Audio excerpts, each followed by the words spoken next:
అలాగా ఇలాగే రవీంద్ర గారు ఇంకేమైనా చెప్పారా?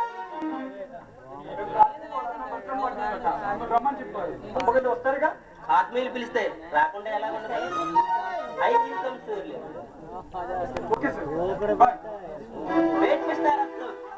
వచ్చిన పని పూర్తయిందా? అప్పుడే వెళ్ళిపోతున్నా?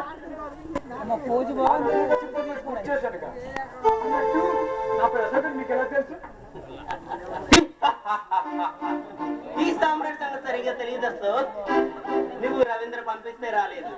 నువ్వు నన్ను పట్టుకోవడానికి వచ్చిన సిబిఐ ఏజెంట్ అని నాకు బాగా తెలుసు. నువ్వు నన్ను పట్టుకోవడానికి ప్రభుత్వం నియమించిన సిబిఐ ఏజెంట్ అని నాకు బాగా తెలుసు. తెలిసిన తర్వాత మన మధ్య దాగుడు మొదలైంది. డైరెక్ట్ గా రంగంలోకి దిగుతాం. నువ్వు చాలా నేరాలు చేసావు, చేస్తున్నావు. నీ ఆట కంటే నీ జైల్లో పట్టించడానికి ఈ ఊరి వచ్చా. నీకు వచ్చిన నన్ను ఏమి చేయలేవు, ఎందుకంటే నీ నేరస్తుని కాదు.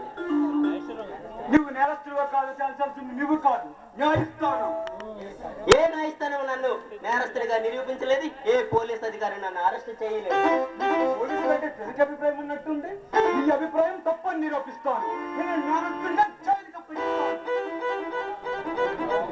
అధికారం చేతిలో ఉందని అనవసరంగా ఆరోపణలు చేసి నన్ను బంధించాలని చూస్తే నా నేరాలు రుజువు చేయలేక నా ఉబ్బలి పాలవుతుంది. నీకంటే తెలివైన నేరస్తులు, నీకంటే మేధవైన అంతగా ఎందరో నా నుండి తప్పించుకోలేక నా చేతిలో చిత్తయిపోయారు. నువ్వెంత